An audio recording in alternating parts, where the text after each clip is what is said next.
Míranos en vivo por nuestra web. Canal5tucumán.com.ar. Canal5tucumán.com.ar. Toda la información actualizada. Toda la información actualizada. Canal 5 Tucumán Interior.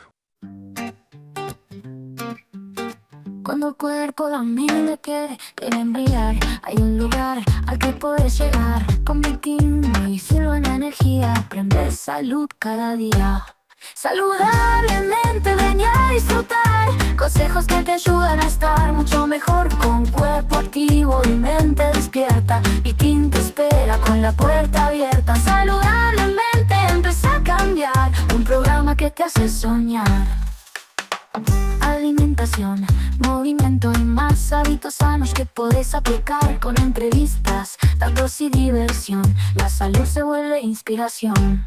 Saludablemente ven a disfrutar consejos que te ayudan a estar mucho mejor. Con cuerpo activo y mente despierta, Bikini te espera con la puerta abierta. Saludablemente empieza a cambiar, un programa que te hace soñar.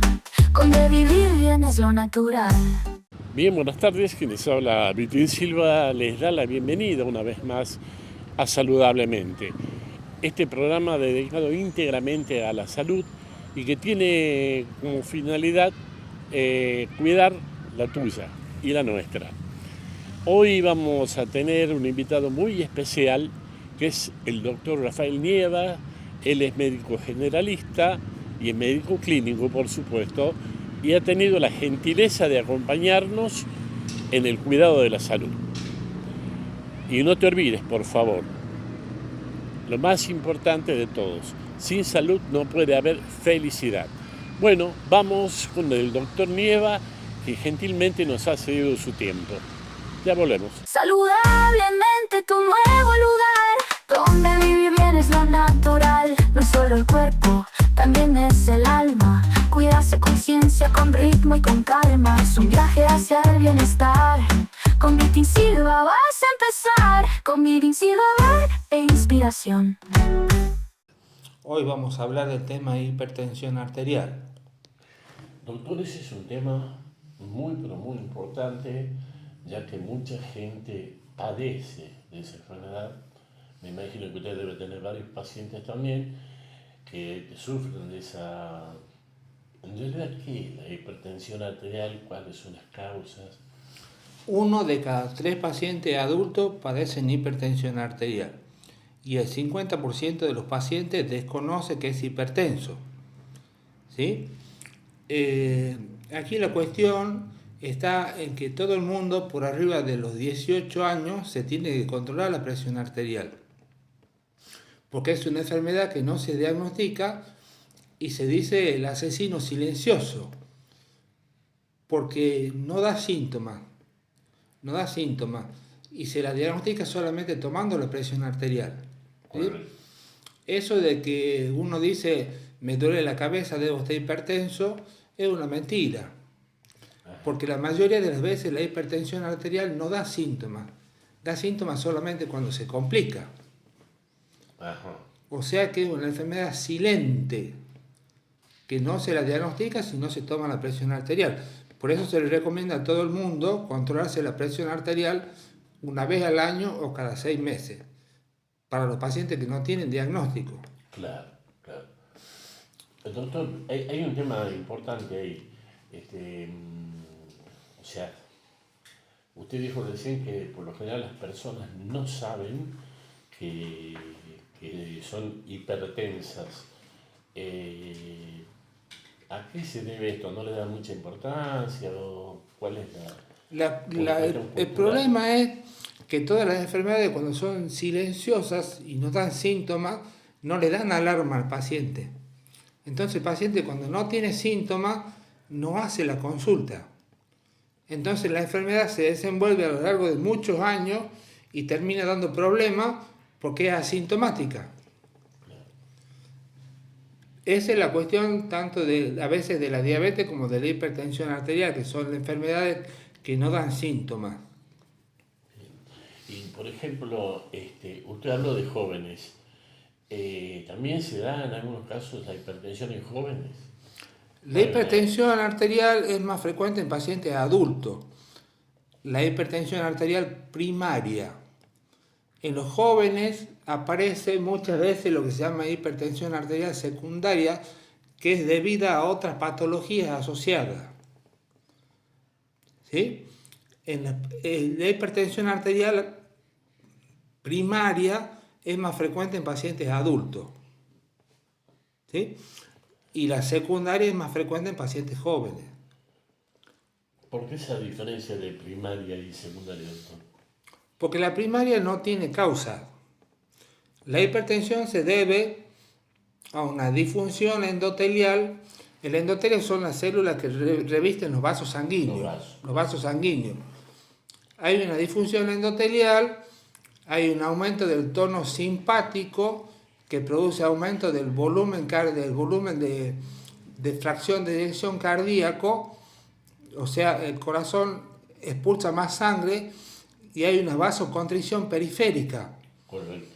Y hay también una activación de un eje que se llama renina-angiotensina-aldosterona, que hace que el riñón retenga más agua y más sodio. O sea que hay una expansión del vascular interno. Aparte hay una vasoconstricción periférica y hay un aumento de la función cardíaca. Todo eso lleva a que el paciente se ponga hipertenso. Claro.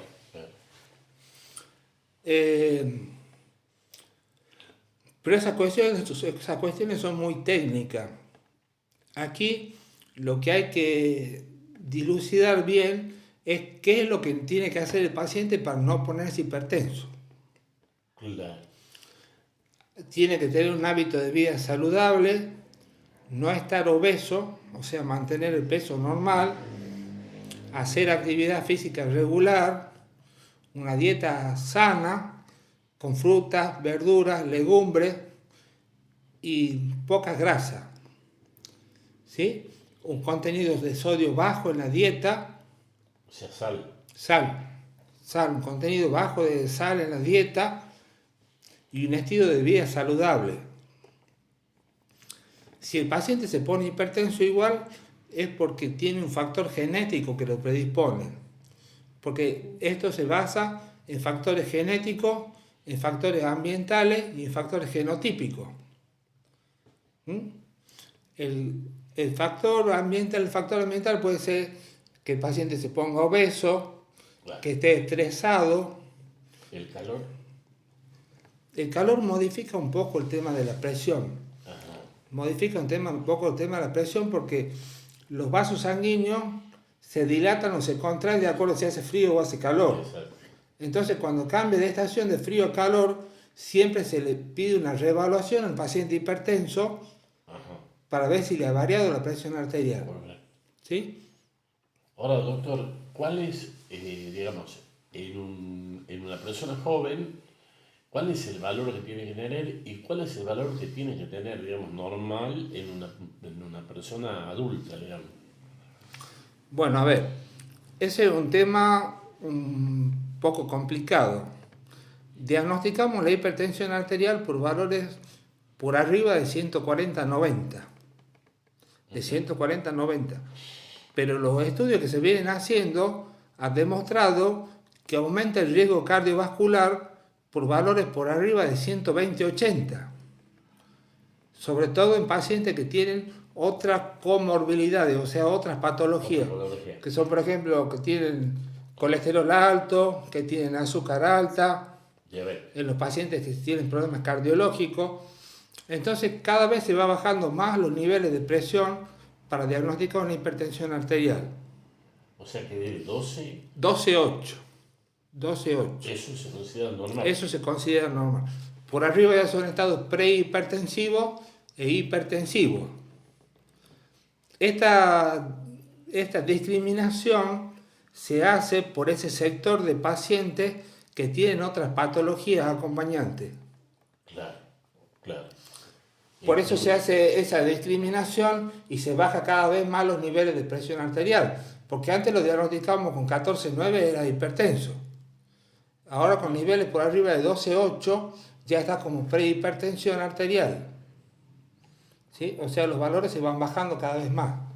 ¿Eso es en un adulto, doctor? En un adulto. Y en un joven igual.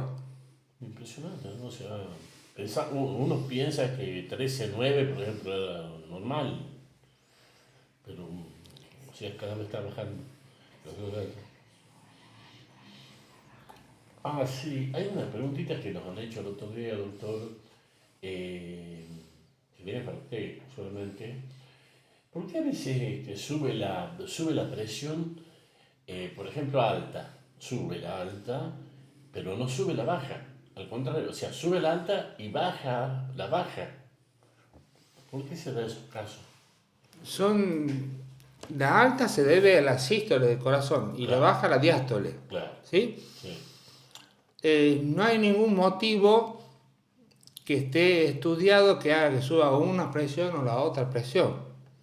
Son diferentes valores. Y la hipertensión se diagnostica con la suba de cualquiera de las dos presiones, tanto de la sistólica como de la diastólica.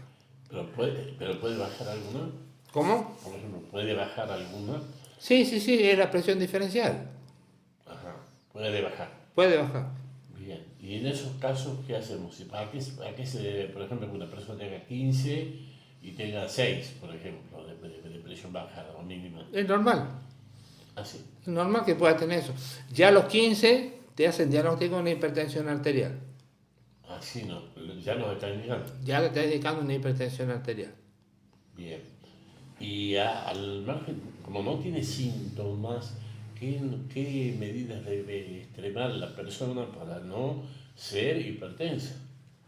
O por lo menos, al margen de la consulta del médico, de tomarse la presión. Un estilo de vida saludable, una dieta DASH que se llama, que es rica en frutas, verduras, legumbres, poca sal en la comida, poco alcohol, evitar el tabaquismo y hacer actividad física habitual. Y controlarse la presión cuando uno no es hipertenso 1 o 2 veces por año. Ya cuando uno es hipertenso, los controles te lo va regulando el médico de acuerdo Claro. al tratamiento y a cómo vayas respondiendo al tratamiento. Los controles a veces son, suponete que viene un paciente y yo detecto que es hipertenso. Le hago 2 tomas de presión arterial y detecto que es hipertenso. Perfecto. Lo mando a la casa que se controle la presión una semana, 2 veces a la mañana y 2 veces a la tarde, y que me traiga el control para ver cómo ha estado con los valores de presión. Y ahí diagnosticamos una hipertensión arterial. El otro método que tenemos es hacer un mapa, que es un monitoreo ambulatorio de presión arterial, que es un aparatito que te ponen en el brazo, el Holter, es un aparatito que te ponen en el brazo que te va tomando la presión varias veces durante el día. Claro. También sirve para hacer el diagnóstico de hipertensión arterial. Ajá, esa es la función del Holter. Esa es la función del Holter de presión. Le pregunto porque a veces le hablan de Holter y uno no entiende muy bien, se lo pone, pero no sabe para qué es. Holter de presión o mapa, monitoreo ambulatorio de presión arterial. Claro, eso es, hace sus actividades, va, viene, todo. Se hace vida normal y el aparatito de vez en cuando se prende y te toma la presión. Perfecto. Bueno, y doctor, al margen de todo eso de la vida, ¿puede seguir existiendo la hipertensión si yo hago todo lo que usted me dice? ¿Puede seguir en la... Claro, una cosa es la modificación del hábito de vida, que es lo más importante en el tratamiento. Si persiste la hipertensión, se accede a un tratamiento. Y el tratamiento está individualizado de acuerdo a cada paciente. No es un tratamiento estándar para todo el mundo, sino es un tratamiento que va individual para cada paciente, Claro. de acuerdo a su estado general y a sus comorbilidades. Claro. O sea, no es lo mismo tener una paciente joven que se quiere embarazar que un paciente adulto viejo que está hipertenso. No es lo Las mismo. elecciones son distintas. Si es un paciente joven, la elección es distinta. Si es un paciente que tiene una cardiopatía, la elección es distinta. Si es un paciente que tiene una nefropatía, la elección es distinta. O sea, el medicamento va de acuerdo al paciente.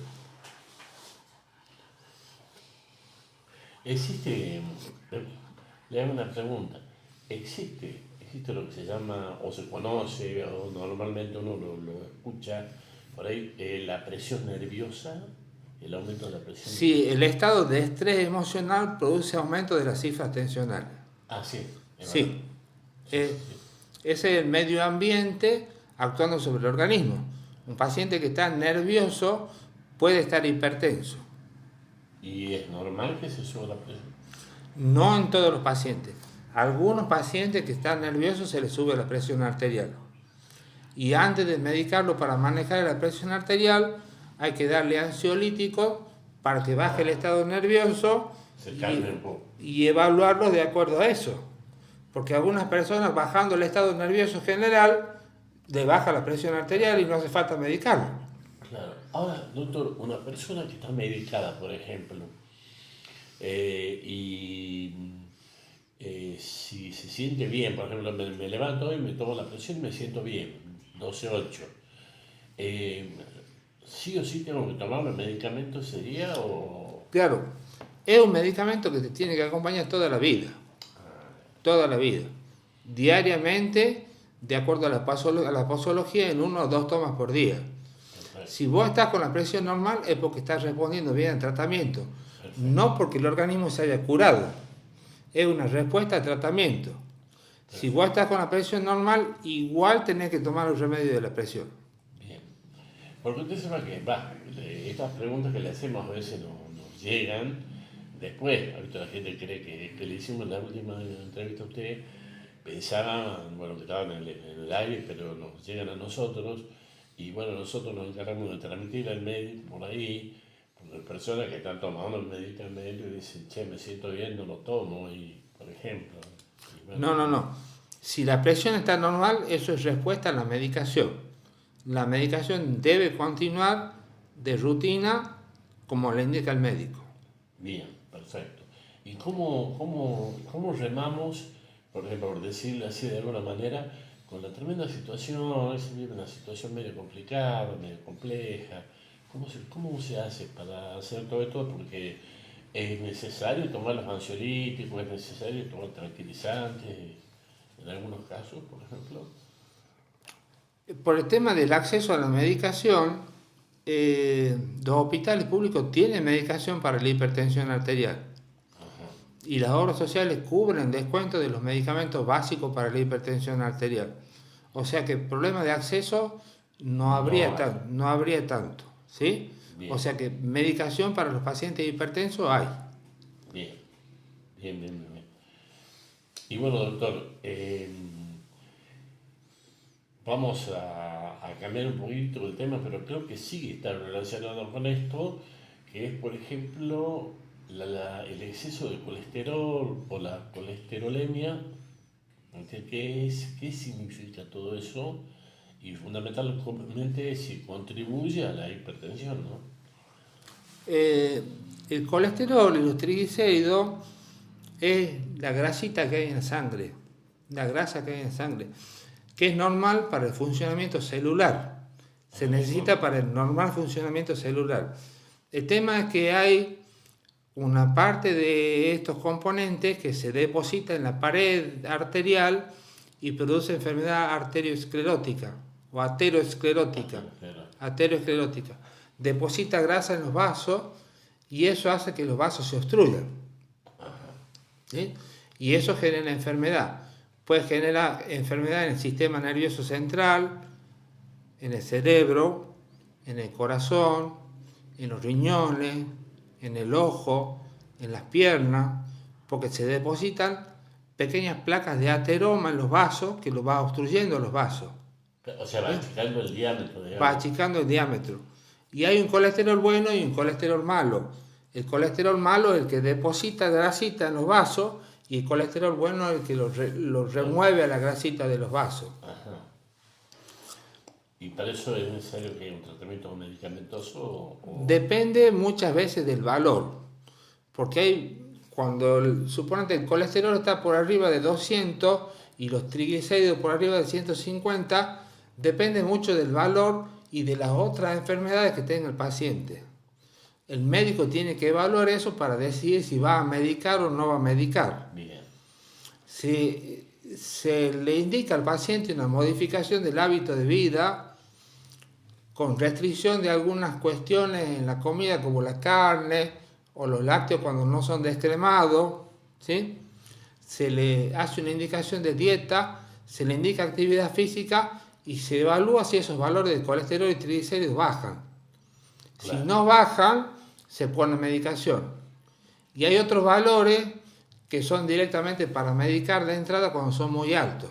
Claro. O cuando hay antecedentes de dislipemia familiar, que son enfermedades que se aglomeran en una misma familia, donde toda la familia tiene colesterol o a veces los triglicéridos altos. Ah, perfecto, perfecto. Esto es importante saberlo doctor, esto puede terminar en lo que nosotros comúnmente se conoce como un ACV.